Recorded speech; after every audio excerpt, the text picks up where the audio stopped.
Good afternoon, everyone. Thank you so much for joining us today for this conversation on North Korea testing and failures of containment.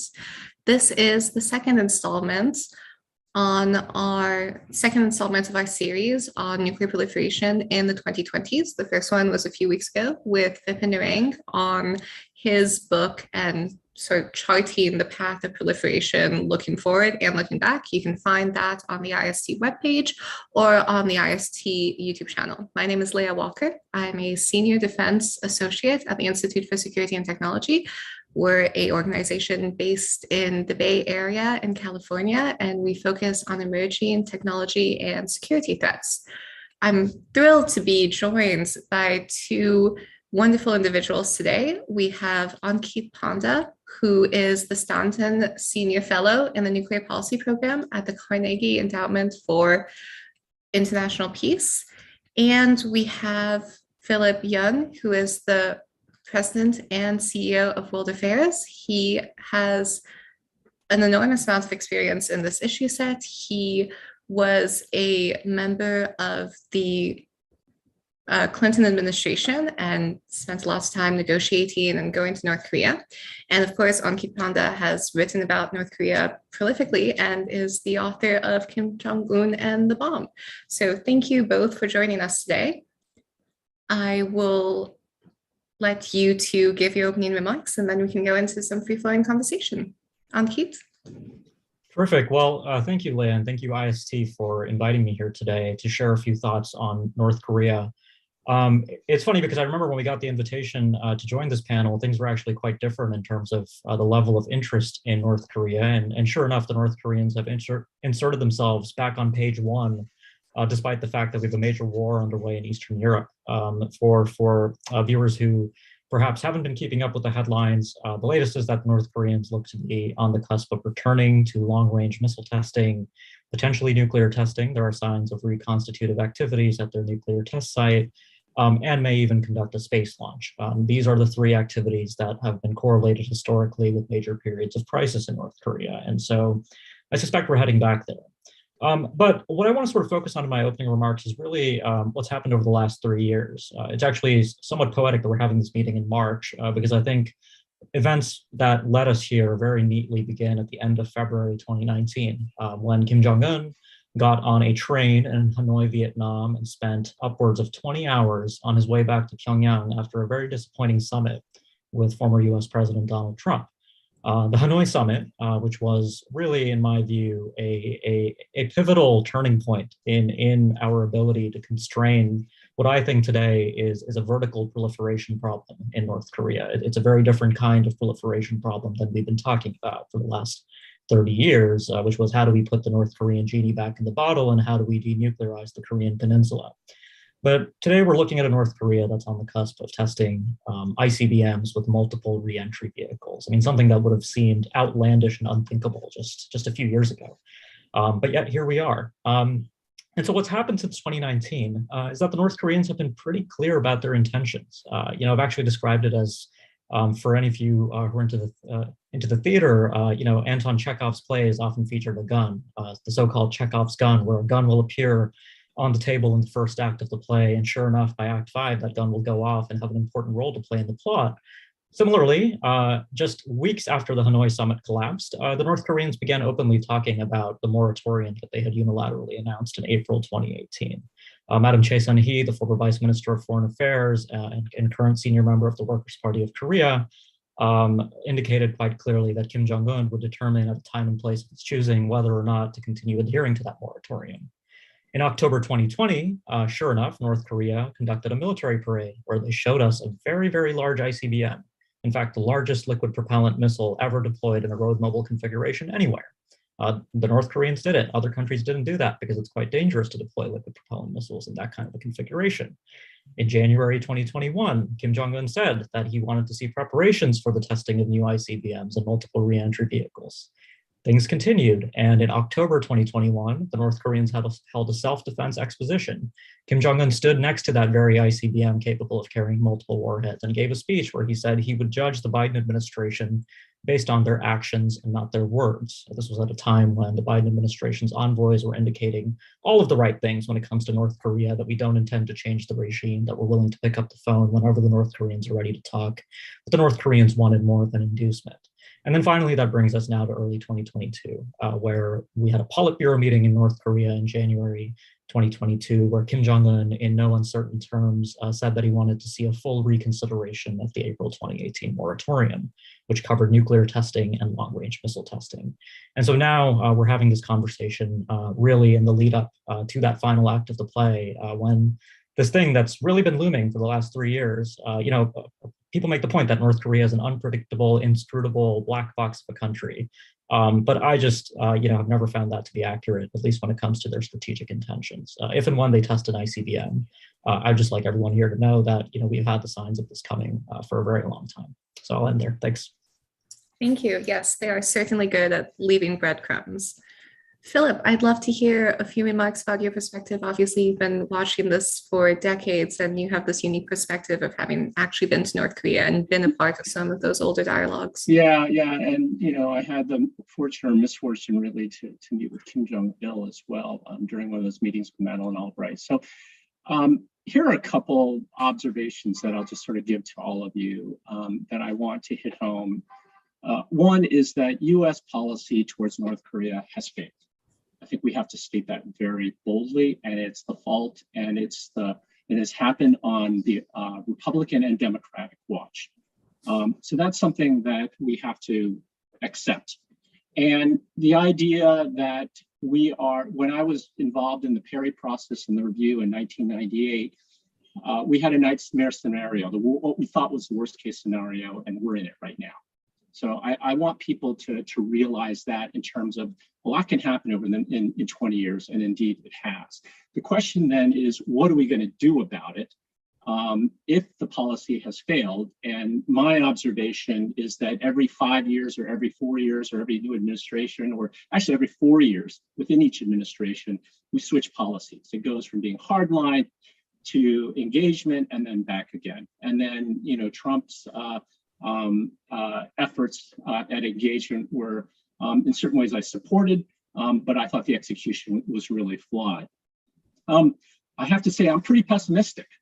I think that and we've been sounding the alarm for the last 20 years, the longer we waited, the harder it was going to get, and it's gotten much, much harder. So, I'm really pessimistic. I'm pessimistic for a lot of reasons. One of the things that I learned when I was in the administration is that a policy and a decision-making on North Korea has to happen at a high level. And, it's not that the government and government officials can't walk and chew gum at the same time. But, one of the things, and what I've learned is that with, the government can move very quickly when it has to. But you have to think about all the things that are on the current administration's plate. We have Ukraine, we have COVID, we have inflation, we have Taiwan and China, all these issues right now. And North Korea is competing for the time, right? The most precious commodity at a senior policymaking level is the policymaker's time. And that's the reality of it. And so as we were talking about before, a lot of the oxygen is sucked out with what's happening right now as we deal with this. Now, what happens with that then is, what's the value added? And I think, and I can answer the question for people, I think 20 years ago, even though people say, point to what has happened since that time, that North Korea never thought they never intended to give up their weapons, I believe that's untrue. I thought 20 years ago, before they had a nuclear weapon, that they would be willing to give it up because they're willing to give up something they don't have. They never knew whether they could do it or not, but they're willing if the price was right. So for me, it just seems like it's going to be so much more difficult for them to give that up. And so therefore, what is the administration going to spend its time on? I mean, we have midterm elections, we have all these other things going on, and the chances are of any success on North Korea is going to be incremental. So, we have China, we have all these other issues. So that's one other reason why I'm fairly pessimistic. The other thing is Ukraine. What is North Korea going to learn from Ukraine? And I think the big lesson for them, as they've been saying all along, they got to have these things. Finally, I can kind of say what I think the long-term strategy for North Korea has been, and I've written about this, and I've been saying this for almost 20 years. I think they're on parallel tracks. The first track is one in which they are going to see what people are going to offer. They're going to see what kind of benefits they can receive and what kind of security assurances they have. But on the other hand, what is happening is I believe that the other track is they have a number in mind. They decide for their security purposes, they want X number of weapons. I have no idea what that is, okay? I think that it's X number of weapons and a delivery system. And systematically over the last 20 years, that's what they've been moving towards if the other track does not work. And so we have seen this, you have seen this, as Ankit says, it's written on the wall, you can see what they're doing, and very clearly they're moving in that direction. They have a much longer time horizon than we do. At some point, they're going to get to this, and then I can say why if people have questions. But the North Koreans back in 2003, 4, 5, and 6, when they came to Stanford, were very focused on arms control. And arms control is what people do with equals. It's the notion of cutting back. So I think North Korea has an X number of weapons in mind, and they're willing to give up X for certain security assurances, and the rest of it they're going to keep. And they'll see what is going to happen later on. So those are a few observations that I have and where we are. It's just that, right now it's, like I said, it's going to get more and more expensive. And the question then is, how much is it going to cost? And are we willing politically, can we sustain that? So I'll end there.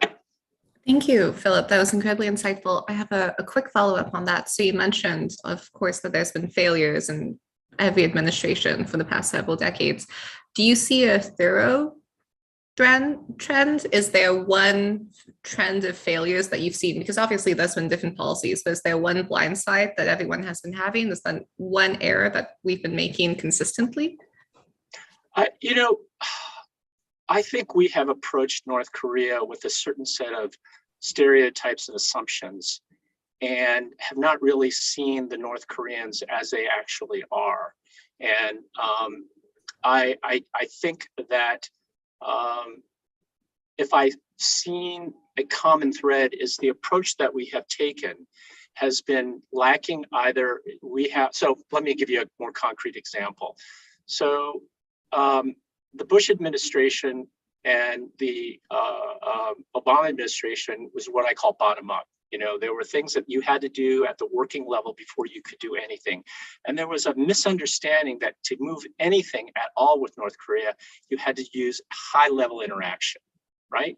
To have any kind of movement, you needed the political will. And that meant engaging Kim Jong-il and then Kim Jong-un, which we were not willing to do. Now, Donald Trump went ahead and he kind of followed, I think, the Clinton administration, which was, high level engagement.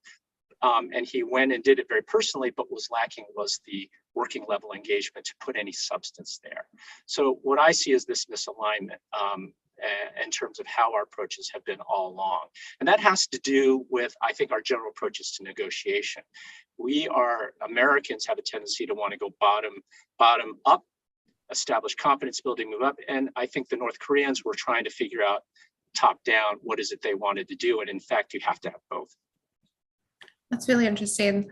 Ankit, I want to turn to you. Philip brought up the invasion of Ukraine and the ongoing hostilities there and made some really interesting points about how he thinks North Korea is seeing that.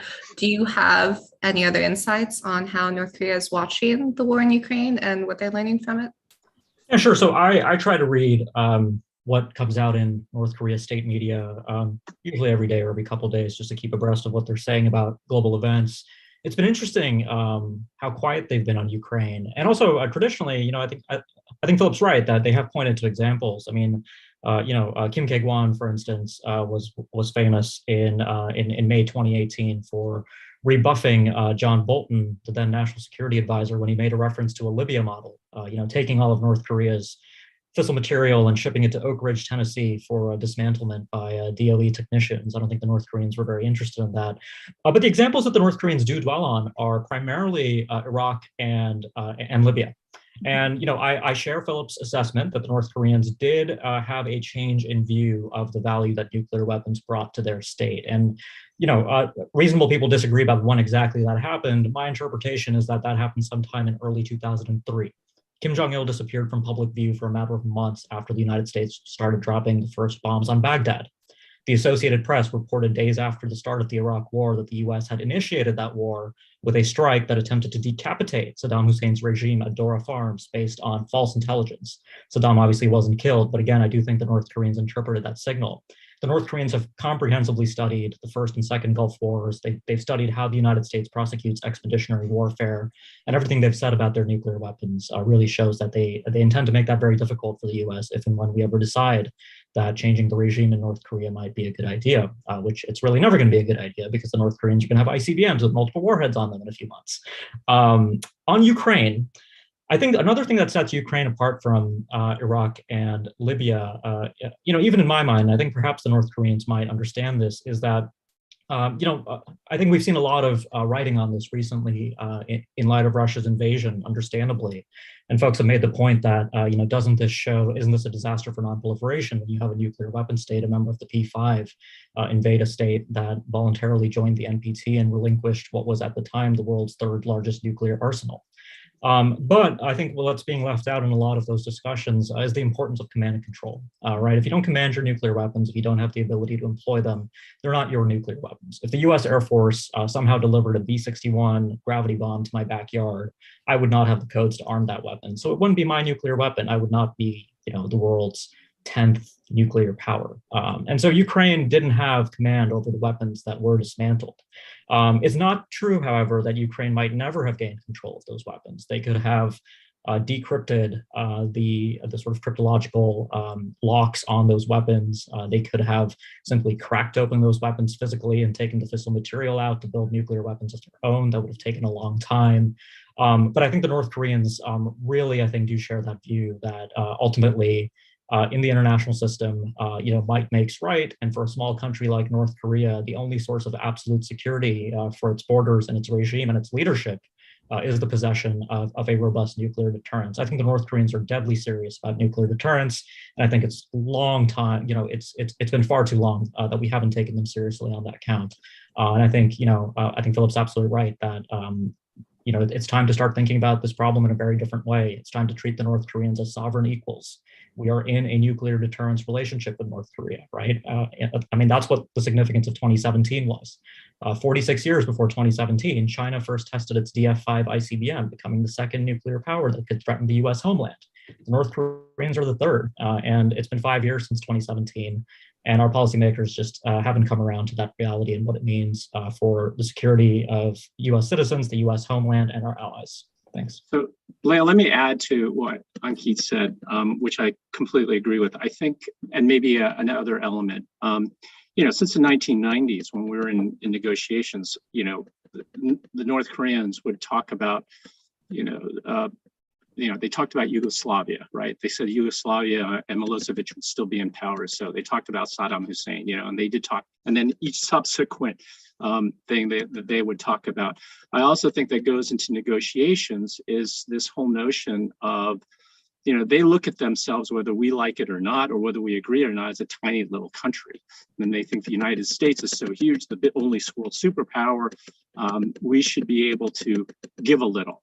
That's the way they're thinking. And of course, they've taken advantage of it. I don't think there's any question about that. But one of the things that they constantly said to us in metaphors, which I thought was really interesting, was it pancake in the sky in terms of them going first. And they also talked about, you want us to take all our clothes off and trust you. And why should we trust you? We have no reason to trust you. So here's what I mean about a failure, at least early on, of empathy here to understand who you're dealing with. And I think that many of people in Washington do not have that fundamental understanding, which I think has hampered us. Now, the other final thing is, Ankit, you're right. I think 2003 was seminal. But I think that I still maintain that that is where they decided that one path is the Pakistani model. I think there is a clear indication that that's what they decided to do after the whole agreed framework just got swept away in one fell swoop, and then we had the Gulf War and all of that.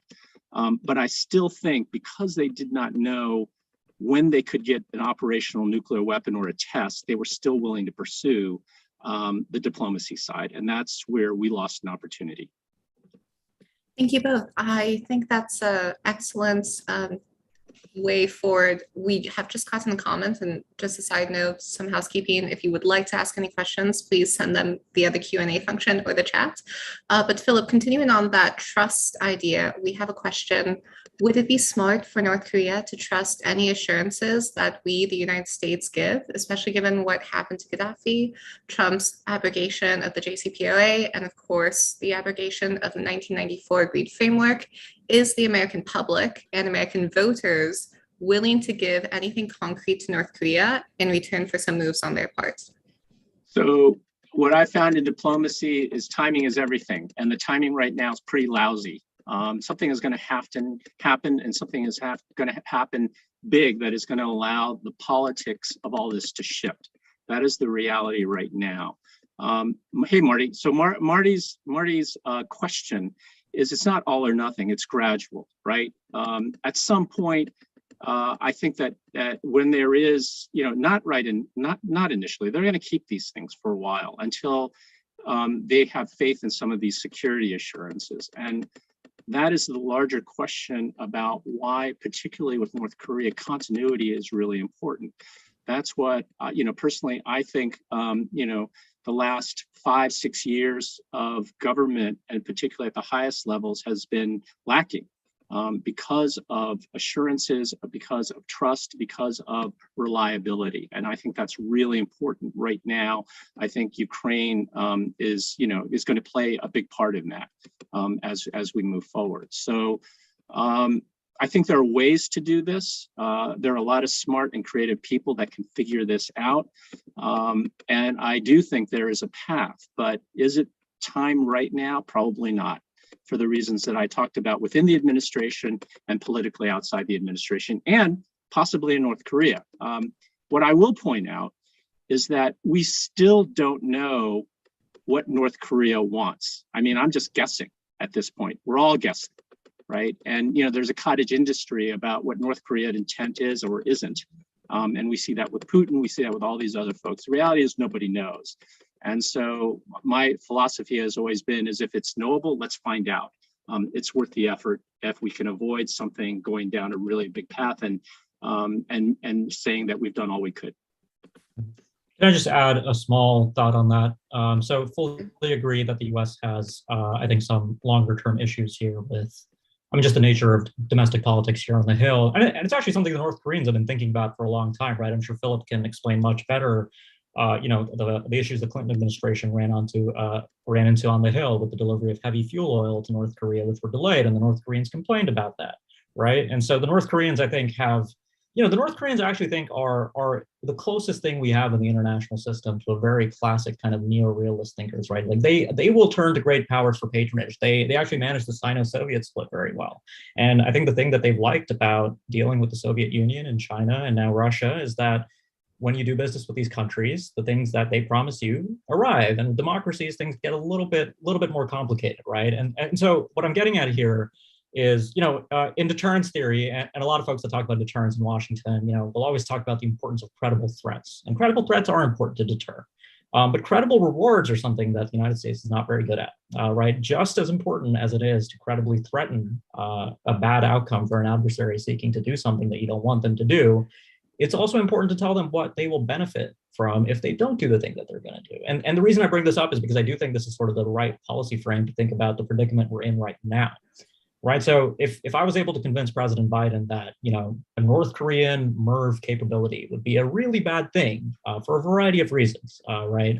And one of the things that we should be willing to consider is compensating the North Koreans not to test that technology. Right. I know that there are UN Security Council resolutions that say North Korea shouldn't be doing any of this anyways. But, I have bad news, which is that the North Koreans are they don't care about those resolutions. They're going to test these systems. But what they will be willing to hear out is, here is what we are willing to give you in concrete terms. And there's ways to finesse this, right? You can have 36 months of sectoral relief with a snapback provision. It doesn't have to be sanctions relief at large. But of course, I'm fully aware as a policy professional in Washington that these ideas are very much dead on arrival, especially on the Hill, where the notion of giving a regime like North Korea sanctions relief for anything short of total capitulation in the face of the world's preeminent superpower, the United States, is a non-starter.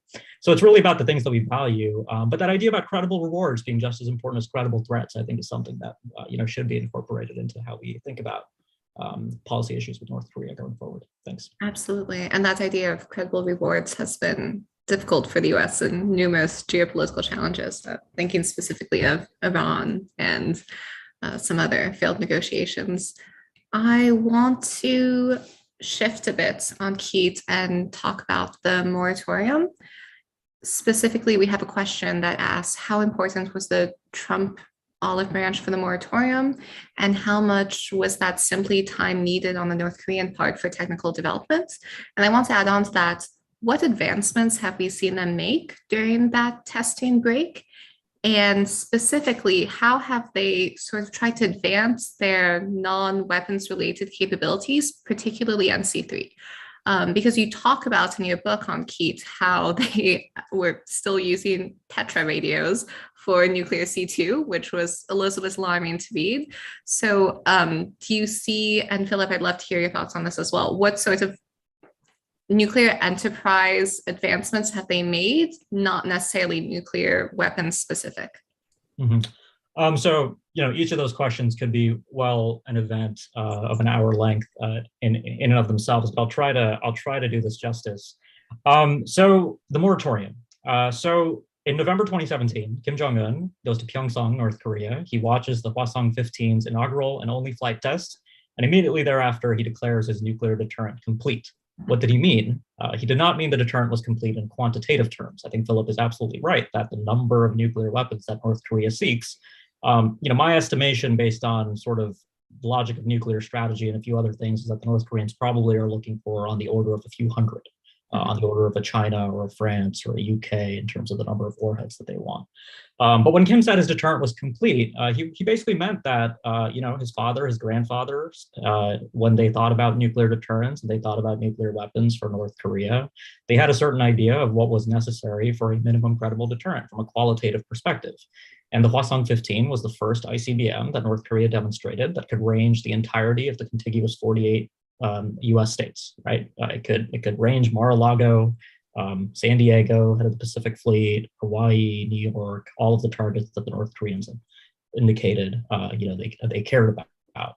And then, Kim delivers a New Year's Day address in 2018, and two important things happen in that New Year's Day address. He calls for the mass production of ballistic missile warheads and ballistic missiles, and in that same address, a few minutes later, he extends an olive branch to Moon Jae-in, and he knows that South Korea has a progressive president who would be likely to reciprocate that overture, and he was right.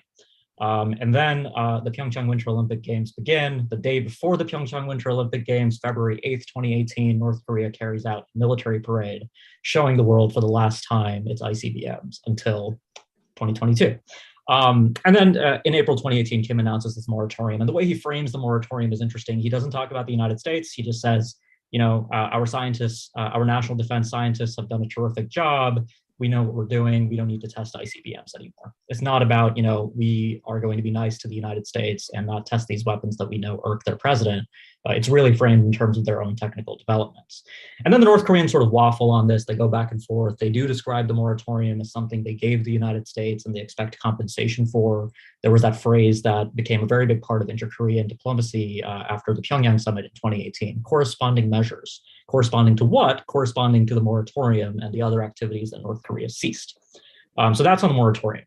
I am going too long here, so I'll try to rush through these next couple parts.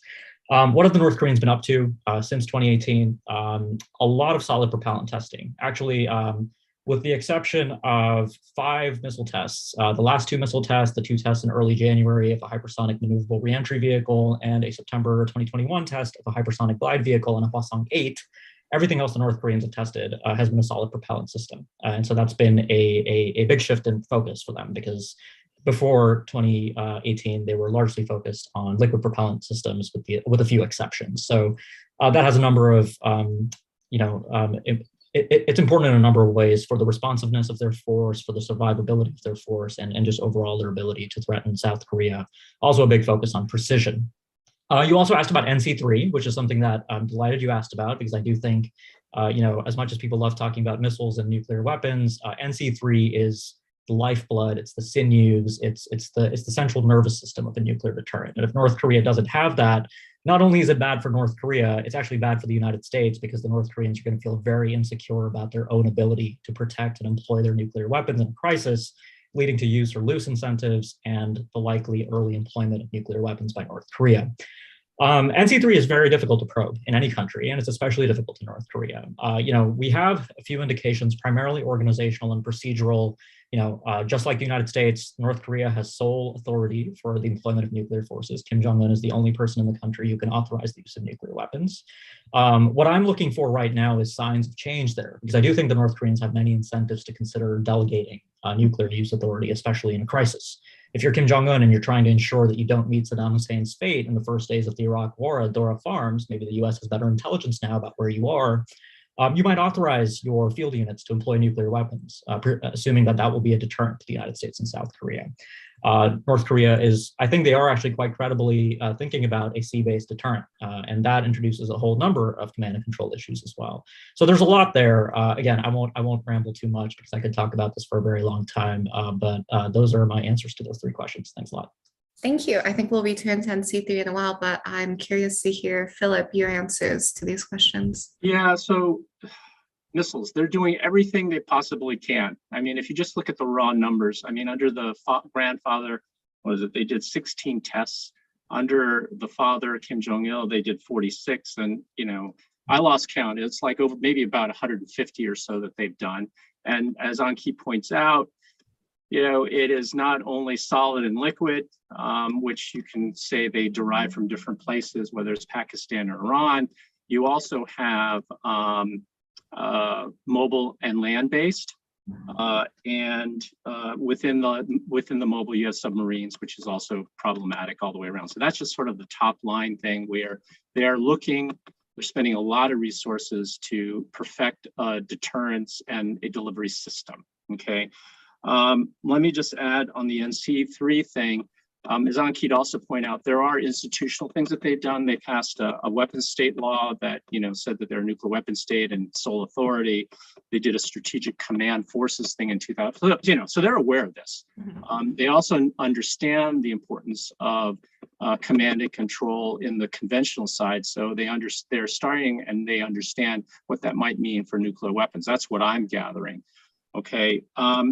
The question being, however, that I'm always concerned about is the actual hardware and the software piece of this that has to be used, because the North Koreans are notoriously good at using what they've got to put something together, right? And they've done things hook and crook with missiles, using old missiles and old parts from the Soviet Union and to put things together and try stuff. And how are they evading the sanctions? That's a completely other issue that I've got some observations about. But the one thing that I will say that is cautionary is that when the light water reactor was being built, the experimental light water reactor that was part of supposedly that they were moving forward with, that there's still some activity, not the plutonium-based one. Sig Hecker, former colleague of mine, was actually there. And here, what he pointed out was, in order to do the concrete footing of this thing, is the basis of this whole reactor, you have to pour concrete, and you got to let it cure, cure properly. To cure it properly, it has to be done in warm weather. And they were basically pouring this concrete in freezing temperatures as they were watching this. Okay, so there are a lot of reasons why, I hope they've got all this straightened out. I wouldn't say they definitely do, and there are some issues here that we definitely can't discount, and that's what that's the big concern that I have related to this. Thank you. Yes, Ankit. Yeah, sorry. No, I mean, that's actually very much the set of issues that I'm thinking about now is nuclear accidents, nuclear handling. One of the things that's really dangerous. So India and Pakistan, just this past week, the Indians accidentally fired a cruise missile into Pakistan. Nothing happened. The two sides talked it out. The Pakistanis interpreted it as benign because the two countries weren't in a crisis. But things like this happen between nuclear armed neighbors and certainly can happen on the Korean Peninsula.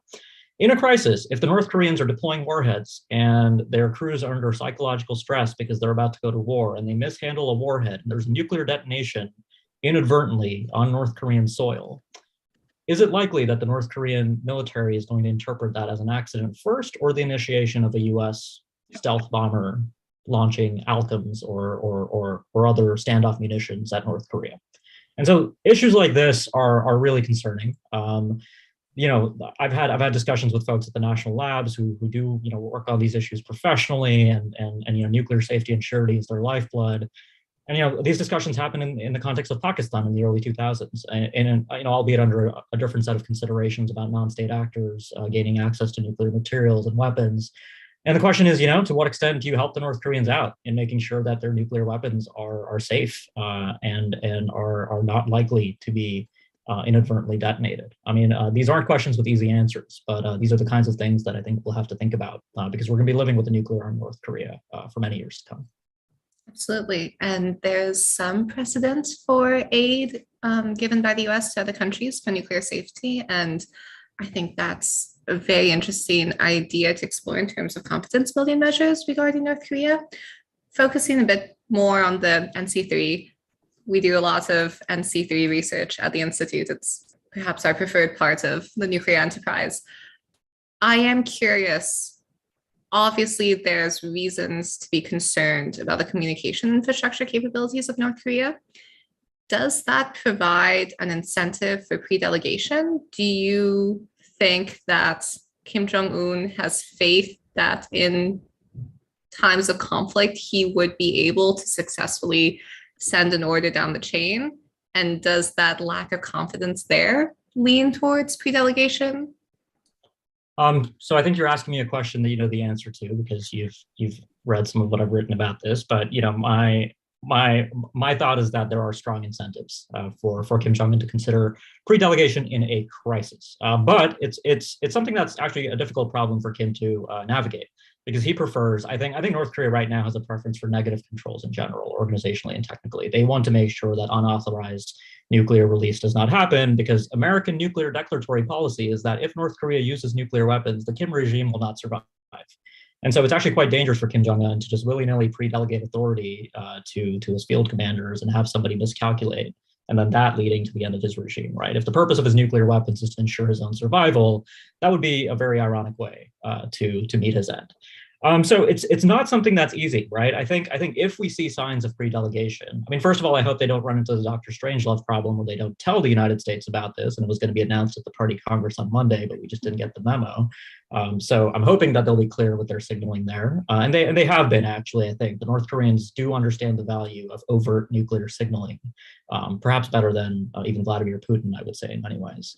And so the incentives for this, I think, are going to be correlated to the technical confidence they have in their safety, in their procedures, in their organizational maturity. The North Koreans have a very robust system internally of vetting military personnel, for instance, for the KPA Guard Command, which is the units of the KPA responsible for the personal safety of Kim Jong-un and his family. And so similar personnel reliability programs, I imagine, exist for parts of the nuclear enterprise. This is admittedly a little bit speculative because we don't have direct evidence of this.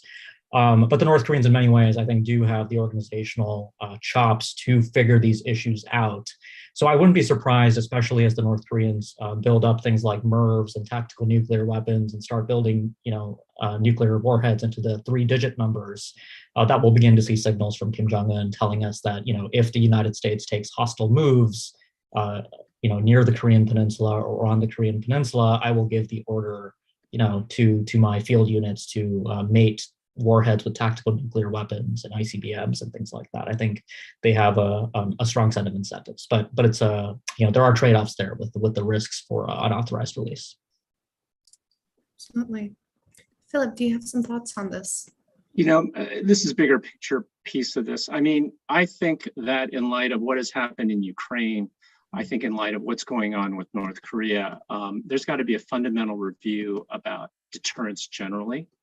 I think extended deterrence in this context, given where North Korea is going to be, has to be rethought. There's so many concepts that people and scholars have been thinking in theory, but how does this really work in as a practical matter? So there's the scenario, the instability of use it or lose it, right? What we even haven't talked about is that North Korea, are they going to use it against the United States? Not preemptively. I don't think so, unless there's some warning. I mean, unless there's some threat where they, categorically feel, but there's all this room for miscalculation.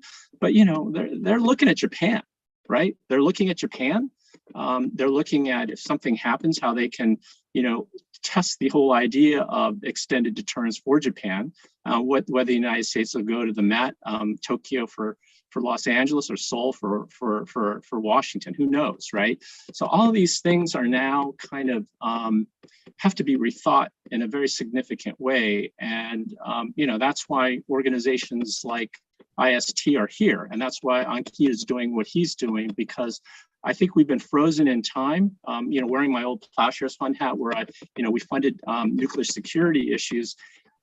We've got to rethink what it is that we're doing here, and so that's sort of and that's apart from the mechanics of what we're talking here, right? Which is another whole variety of issues and another reason for miscalculation.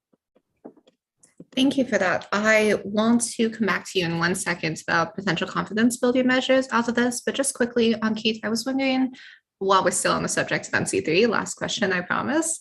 Have we seen any improvements in their early warning capabilities? Are they interested in, again, getting away from, there's been some serious weapons development, but are they seriously improving their surveillance or reconnaissance capabilities? Are they working on early warning? We can talk about satellites and all of the space stuff a little bit later if we have the time, but how is that part of NC3 going?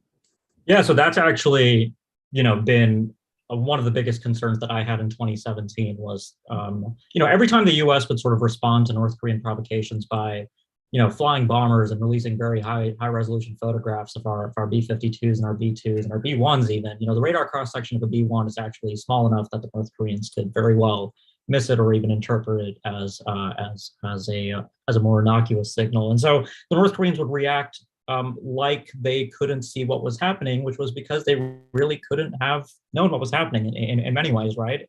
The North Korean foreign minister in New York threatened to shoot down American bombers if they veered too close to North Korean airspace. And so a strategic warning is a big missing piece of the puzzle for North Korea. It's something that they have, I think, limited resources to really figure out. They are thought to rely on a network of human intelligence informants operating in South Korea and potentially in Japan that physically will observe anomalous military posture activity at like Yokosuka Naval Base, Osan, Pyeongtaek, and all of these facilities to figure out if the U.S. might be actually, planning an attack on North Korea. And that's obviously very much prone to a whole range of errors. But to answer your question, I mean, look, this whole military reconnaissance satellite that we're reading about in the papers these days, I think is very much a part of that. I think there's a reason Kim Jong-un put that in his Eighth Party Congress military modernization agenda in January 2021.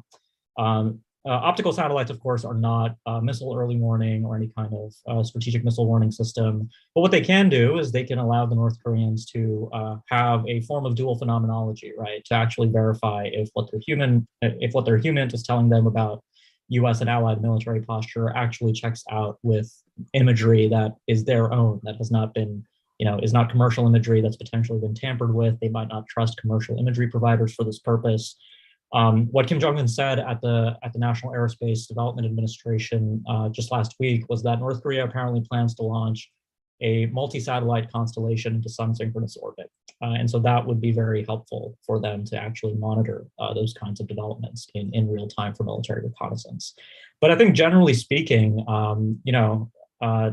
I think, again, this is an area where we should be rooting for the North Koreans to make some improvements. Really and look, I think that conventional deterrence is really the task for the U.S. South Korea and the U.S. Japan alliances vis-a-vis North Korea. I think nuclear threats against North Korea are unlikely to be productive. I think they're likely to be very destabilizing. But if we want our ability to conventionally deter North Korea and to even respond to North Korean limited provocations of the sort that we saw in 2010 against South Korea, something that's again on the horizon with the election of a conservative president in South Korea, if we want to have that ability and the ability to actually have our forces and US allies capable of responding to North Korea, giving North Korea the level of confidence that the US isn't going to simply escalate to the nuclear level immediately and that they don't need to use their nuclear weapons, that I think on balance is likely to be a good thing. Thank you. Since we talked about the space aspect and we've talked about the nuclear safety aspect, Philip, I'm curious, do you see, obviously, I think we all agree that arms control with the North Koreans right now would be quite difficult. But what about confidence building measures? Do you see viable avenues where we can reduce some of that risk, be it with nuclear safety, be it with space agreements, be it with crisis communications, that they would actually be willing to discuss and that we would be willing to discuss? I mean, there are a whole bunch of areas that are I think that they would be interested in. The question is whether the timing is right for them to be willing to do so. I think COVID made that incredibly difficult the last couple of years. There's a sense that they may be willing to come out now, and we'll see about that. But, we just talked about that. We talked about, helping them with nuclear safety issues, right? That's sort of the reality. One is food, always. The other one is, TB. There's vaccines. There is agriculture. There's energy. There are all kinds of things that we can talk about, not only on the security side. And I think that there is and having sat on both sides, one of the things about non-proliferation issues is that non-proliferation issues, we tend to look at North Korea then as a threat, as a weapon. And non-proliferation issues have a tendency to be binary, right? Either you comply or you don't comply. And as far as a negotiating platform, it's pretty hard to do. It's zero sum many times, right? But when you start stepping back and expanding and explore and start widening what that ambit and areas of cooperation could be, there are some real possibilities here that you can start horse trading. Now, all that is predicated on there being a political environment on both sides, really, to allow this to happen. I just don't know if that is the case. But whether it is government to government or through NGOs to explore that's the role. And then when timing does happen, that when timing does allow something to happen, then you're that much farther along. Absolutely. Do we have any indication that they'd be even willing to talk about nuclear safety with the US? Or is that because numerous countries are quite touchy and sensitive about even discussing any of those issues? Have we seen any positive indication of that in the past? Ankit, I haven't really engaged with the North Koreans in quite a while, so I can't really say. And I've had many conversations with Sig Hacker about his experience talking to his counterparts in North Korea, and they were really willing to engage technical expert to technical expert on a range of issues. Sig heard a number of claims that he says didn't fully match up with his expectations. But that's again part of that was related to their fuel cycle. I think warheads are a completely different part of the ball game here. I think I was part of the team at Carnegie that put together a volume on monitoring and verification. We had Alex Glazer from Princeton do a great chapter for us on warhead dismantlement in North Korea. And, we were having this conversation in the course of our workshops, would the North Koreans ever let foreigners, actually cast their eyes on one of their nuclear weapons designs? Forget schematics, but like an actual warhead. And some of these ideas were floating around in 2018 when people made suggestions like, if the North Koreans want to negotiate in good faith, they should allow us to fly out one of their nuclear warheads on one of our transport aircraft, which I mean, I would want to stay very far away from a North Korean nuclear warhead personally, not knowing anything about their safety, surety, and design features. So it is going to be difficult, I think, to actually do that. There are zero knowledge protocols and other ways for us to assist the North Koreans. It's actually, Richard Ullman's work in the 80s that revealed to the American public the ways in which the U.S. Depending on who you ask, in contravention of its NPT Article 1 obligations, assisted France with its nuclear weapons design was a process called negative guidance, where basically the French would show us what they were doing, and our scientists would basically say hot or cold without really revealing anything. And I've wondered, if, I'm sort of tongue in cheek here, but I'm wondering if there's a process like that where we can maybe help the North Koreans make more responsible decisions and safer decisions about their nuclear practices. So, bigger picture, there are plenty of ideas out there. A lot of people have written about those. Ankit has written, others have written about what a negotiating scenario would be, what would the path be. I mean, there's no shortage of those. What really comes down to it is having conversation, and finding out what's going on both sides in a very direct way. And, again, I just don't see that happening for a while, right? Even as we emerge from COVID, because I know that was a huge barrier, but on top of that, it's not really clear, right? We'll have to see, right? And are you concerned about that with regards to the new South Korean administration? Do you think that will be another difficulty in setting up those consistent communications? Well, again, what we see in South Korea is what I talked about. You're going from a progressive to a conservative government, so presumably a change of policy. North Korea has had a consistent policy for many, many, many years, and they can adapt to what's going on here in terms of what other changes. And I have a feeling that this government will try to be hardline, and they will be. And in certain ways, I welcome that, because when I think about, what are the critical aspects of, if I were to talk about big picture of what I thought was really important vis-a-vis U.S. policy for North Korea, I think about, three things, right? I think about no war. I think about the U.S. ROK being at the heart of all this and coordinating on this. And the third one, I can't, there's another one here that just sort of skips my mind. So that's, so I welcome that, because I think that's what's going to happen. There's going to be a lot more coordination that happens. But I do think reality is going to take over. And always inevitably, there is attack towards the middle for a variety of reasons, because North Korea is trying to do what it can to strategically split everybody off from everybody else. So I'm expecting South Korea to be hardline at the very beginning. And they also have to negotiate. I mean, you can't look at South Korean policy towards North Korean isolation. It's part of a bigger picture. There's China, right? There's Taiwan. There is COVID. There's all these other things that are going on that are going to play into this mix. And it's very complicated, not to say that it can't be solved, but there are a lot of moving parts here that have to be very much coordinated. Thank you for that. On the COVID piece, there has been some analysts and some world leaders, Emmanuel Macron, for example, who have said that 2 years of COVID, 2 years of isolation has changed Vladimir Putin. You have some people who suggest that's been the case with Xi. North Korea has been closed off more than usual over the past 2 years. Do you see an impact of that yet? Do you think that has isolated them even more? Has that changed their thinking? Have there been some actual changes that we can see that will mean that they will emerge from this slightly different? I mean, just this isn't really my area of research, but based on folks I've talked to who look at the indicators coming out of North Korea, I mean, in a way, the North Koreans actually, I think, if we're talking about leadership psychology issues, I mean, if you have this view of the world that's really, a very kind of Hobbesian anarchical place, and you have to do what it takes as a small country to survive, the North Koreans were in many ways, I think, a little bit better prepared than most to actually, they called COVID a threat to their national survival in January 2020, when it was an epidemic still in East Asia, and they shut down their borders at that time.